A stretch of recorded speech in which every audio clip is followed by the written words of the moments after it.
Tell-all memoirs, government shutdowns, disagreements with the Democrats, Mueller probe about to be released, and President Trump is more popular than ever. Hi, I'm Scott Ott with Bill Whittle, and this is Bill Whittle Now. And Bill, Rasmussen has some new data out. They do a daily tracking poll of presidential popularity, and the president's approval rating right now stands at 52%.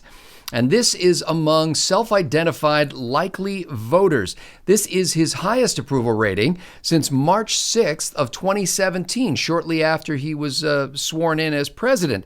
And this poll was done after the State of the Union address. Yeah. In fact, President Trump now has popularity that is just about the same as Barack Obama did at the same time in his term. Bill, first of all, I just want to ask, what do you make of this? My first thought is imagine what his numbers would be if there was anything like a fair media. I mean, anything like a fair media.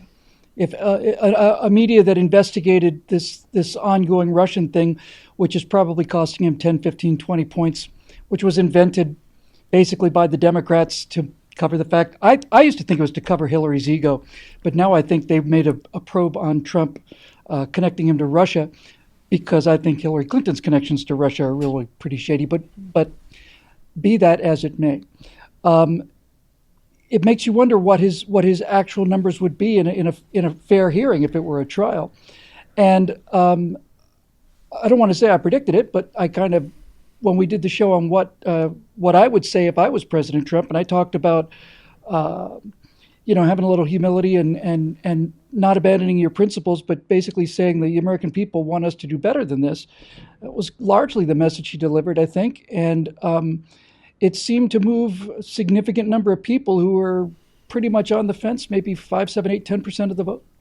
The strong feelings among voters in this poll, Bill, have also moved. Those who strongly disapprove of the president's performance has descended to 37%, and those who strongly approve of the president's performance has ascended to 37%. So he's really closed the gap. And I want to ask you if you think it might be because of a little something else that's going on. This is a Gallup poll that is showing that the 69% of Americans are saying next year I'll be better off even than I am this year, and only 16% of them are predicting that they'll be worse off. That's not only Trump's best chance for victory in 2020. It's the American identity. I mean, this is the reason we have America. The entire idea of the American dream. There's no Italian dream. There's no Swedish dream. There's no Russian dream, and there's no Japanese dream. The entire idea of the American dream, as I understand it, is that if you lived in a country where you got to keep most of what you made, and the playing field was level, no guarantees, but level, legally level, then this is a country where you could come and work hard and improve your lot in life, improve your station. Come here as a poor immigrant, your children, it's famously said, it was Booker T. Washington, I think, who said, we may have to go back to the plantations that we were slaves on, and we'll work the plantations so that our sons can be mechanics and our grandsons can be doctors. That entire idea of upward mobility is the basis of what drives the optimism that has historically made up the United States. And the one thing I think that could really, really, really move the map would be for him to maintain a sense of civility and decency, because he loses a lot of points that he doesn't need to. They're unforced errors, I think. But not just the civility. I think optimism. I think people really like optimism. And furthermore, Scott, if there is a body of human beings that have ever walked this earth with less optimism than the social justice warriors, I'm unaware of them. They're just not fun people. They're just completely downers. And as long as the economy continues to hold, I think most people will think back to the 8 years they had under Obama with 0.8% economic growth. And they'll look around and they'll say, I got a new car, I've got to pay in the rent. Those are the things that really matter to people. Some of these things are even more striking than I've indicated so far. For example, Bill, this is the first time since 2007 that half of the public says that they are better off this year than they were last year. In fact, it's since even better than that. Isn't that interesting? Since 2007. That's the entire Obama presidency. Only 11 times in 109 polls have half the public said that they are in better financial shape than a year ago. And this is the only one time out of 114 polls since 1977 were more people optimistic about next year than they are right now. So what you're basically saying is Americans are happy, the economy is growing, confidence is high, optimism is rampant, new opportunities are being created. All kinds of things like homes and colleges and so on are affordable when they weren't before. Black and Hispanic unemployment at their lowest levels ever. Democrats hardest hit. Well, actually, even some of the liberals are doing okay. And this number is not as impressive. For example, among Republicans, 68% of Republicans say they're better off than they were a year ago, and only 10% said that they were worse off. But among liberals, 40% of liberals say they're better off than they were a year ago, and only 31% say that they are worse off. And here's a key number, 62% of those under age 30 say that they are better off than a year ago. Bill, isn't this an interesting phenomenon, the partisan divide on this, because it can't be an objective fact about the economy, but the perception is when my guy's in charge, the economy's going better, and I expect better things. When their guy's in charge, I don't expect good things. What those numbers tell me is it indicates to me that there really is some form of cognitive dissidence among far left progressives, because as we've said many times, the favorite part of my job, my favorite part of conservatism is I get to say one thing and then I get to do the same thing. I don't have to talk about wanting high taxes and then tell my accountant to take every deduction possible. And I don't have to talk about public schools not having competition from charter schools while I send my kids to private schools, and so on and so on and so on. So if you've got people who describe themselves as Democrats admitting that they're better off now than they were before, then that is a recognition of the fact that they now have in their minds a conflict between the obvious benefits of the Trump presidency versus their personal loathing of the man. And if I were advising the president, he hasn't called me yet, but I'm sure it's just a matter of time. He calls everybody during everybody else. I know his unstructured executive time. He's called time. the entire blogosphere. I suppose he's saving me for last for when he gets in trouble.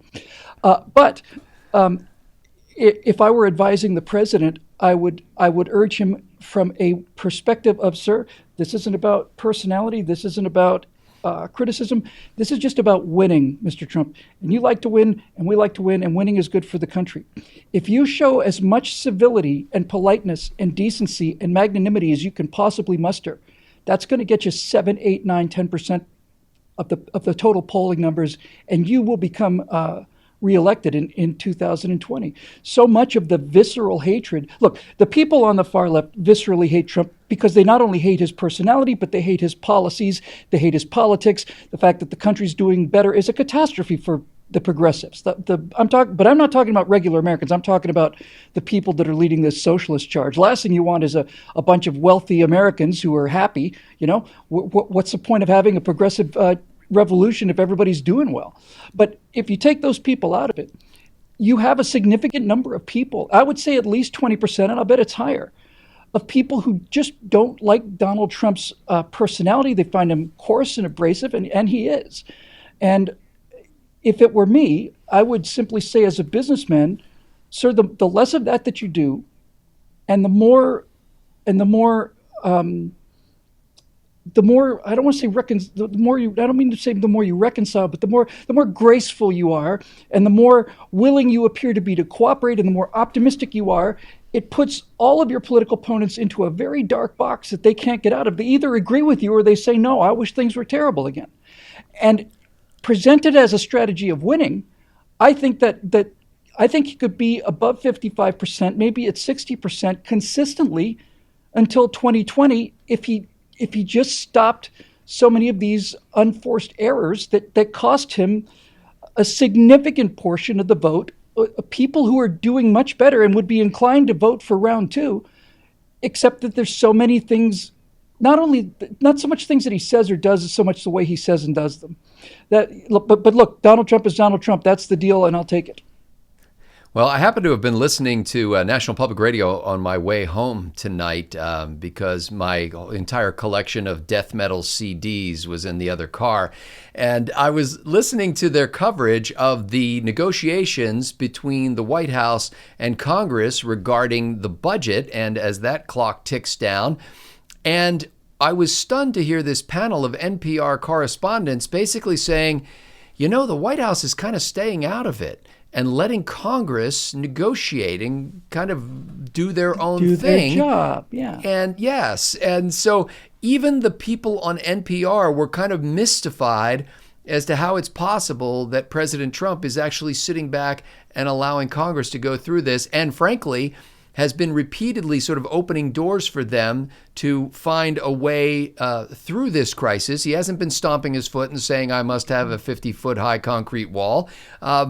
It is striking to me, not so much these polling numbers and the NPR story, but the fact that the people on the left have now got to grapple with this President Trump they seem not to know. Yes, by all means, more of that. Donald Trump is a smart guy, and he has his own personality, and he brings that with him, and I'm not suggesting that he changes it. That's how he got elected. But he's a smart man, and he has a reputation for saying, this is working, and that's not. I'm going to close that down. You're fired. This is working. I'm going to put more resources into that. I think this bounce from the State of the Union address will not go unnoticed by him. And there's one more thing I think that we need to point out, Scott. That approval rating of 52% is not only in the headwind of the media bias against it, which is 96% of the stories written about Donald Trump are negative, something like that. But think about this. That is Donald Trump versus who?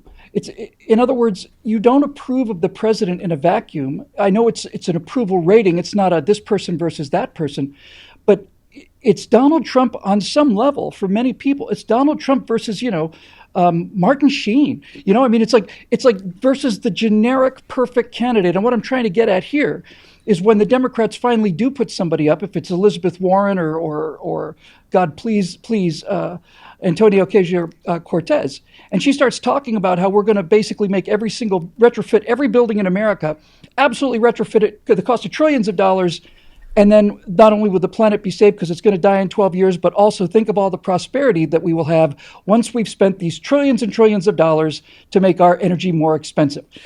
When you get Donald Trump in the hands of somebody like that, I don't see anybody he's facing that's going to give him any serious trouble on these issues.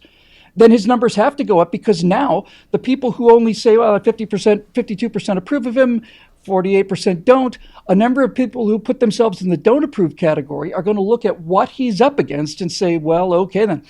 Okay, if that's where you want to go, Democrats, if you want to throw all of your prestige and credibility behind people like, Ocasio-Cortez and Maxine Waters, all right, knock yourself out. You're going to pay for it. Well, you may have something there.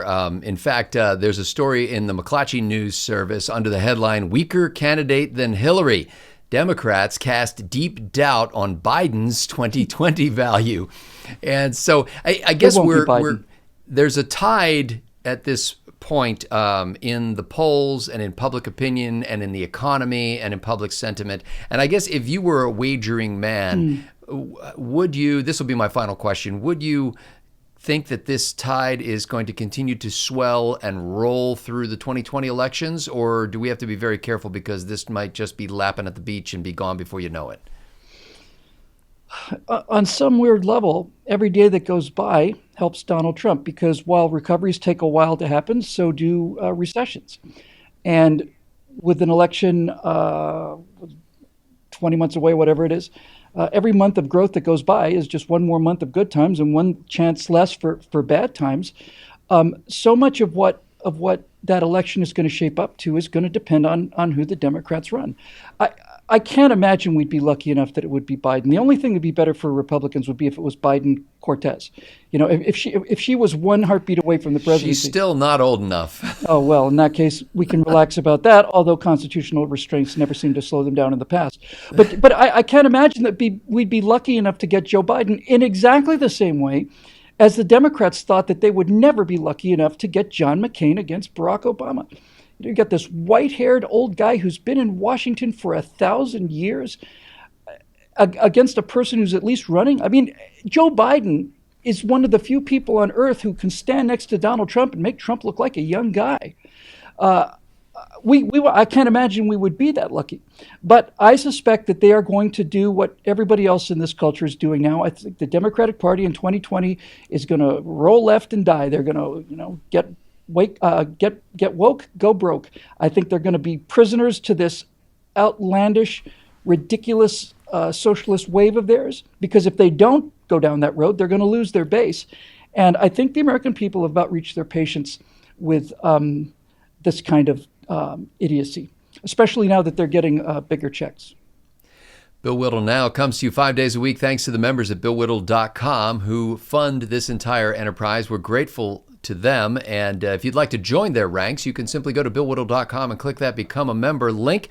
You'll see multiple levels at which you can become a member. And that really has to do with your desire, your commitment, and your means to be able to support these messages and disseminate them around the world. So we invite you to do that. So for Bill Whittle, I'm Scott Ott. Thanks to the members of BillWhittle.com for making this possible.